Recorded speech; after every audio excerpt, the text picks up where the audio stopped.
practicing serves. Ball number 1 in a game situation.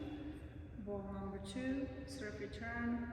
And ball number 3, it's your first attack.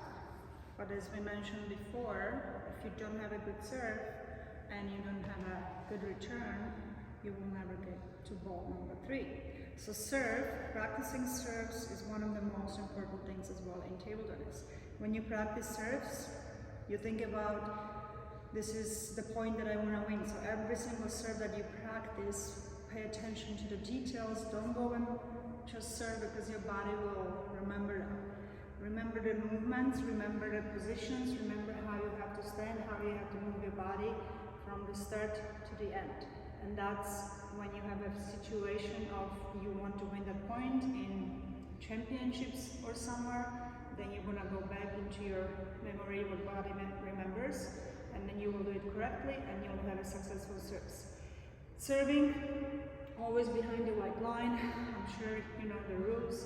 When I'm serving backhand, I'm standing open so I can use my trunk for the speed and spin onto the ball. Of course, you're a left-hander, then you have to start with your left foot forward, right foot back, transferring the weight onto your left leg, because right after you serve, you want to get, before the ball touches the other side of the table, you want to get in a ready position, which is this, in a neutral position. Then we practice forehand serve, left-hander. You put your weight onto your front leg, which is your right leg, left-hander, because you need space for the trunk rotation over here. The weight has to be shifted forward. What I see the mistake is some people put the leg forward, but then they keep the weight back. You want specifically the weight to be on your front leg, because this leg afterwards will push me off. Very important that one leg doesn't have the weight. If the weight is distributed, it's hard to move. People forget where to move. If my weight is over here, after my serve, I can move both legs. One is my pivoting leg, one is my transfer leg. Of course, that was not successful serve because I'm right-hander, but for me it looks like this. Putting the weight, as soon as the ball touches the other side of the table, I'm going to recover. On my backhand, I'm putting away with my right leg. Right after the ball touches the other side, I'm going to be in a ready position.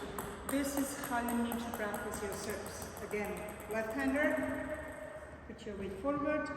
You start in front of you. When the ball, you toss the ball. Try not to backswing your arm until the ball starts dropping. And then you're in a ready position.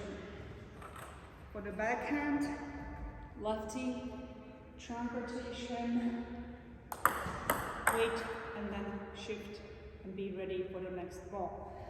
One advice is to always practice the serve and get in a ready position immediately. Because again, you want to practice so the body memorizes the movement.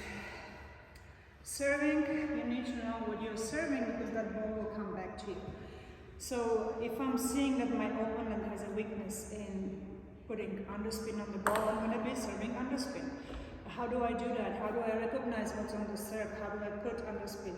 Simply said, all your serves are coming from your backswing, forward swing of your forearm. Okay, the wrist is not forced, it's used like a hinge. The wrist is moved thanks to my forearm rotation. So right after I serve, and get ready into my position. When I want to serve underspin, I'm going to focus on putting my arm, finishing my arm towards the table. If I want to serve topspin ball, I'm going to be doing the same serve, but I'm going to continue with my arm up. That also works if you don't know what your opponent is putting on the serve. The one thing is to watch where the arm is finishing. If my arm is finishing towards the table, it's going to be underspin, side spin. If my arm continues and is finishing up, it's going to be topspin. So I would like to see some videos of the serving, and then we can communicate and go from here. Short serves. Very important you understand the difference between short and long serves. When I'm serving short, every single serve starts from me getting getting lower, locking my eyes on the right on the net, holding the racket and the ball above the net table. Mistakes that people are serving below the net level. Of course it's gonna go to the net. But the same serve, and I have, starting from above the net level, I have the most successful serve practice. If I wanna serve shorter, I'm gonna cut the ball at the chest level, closer to the net.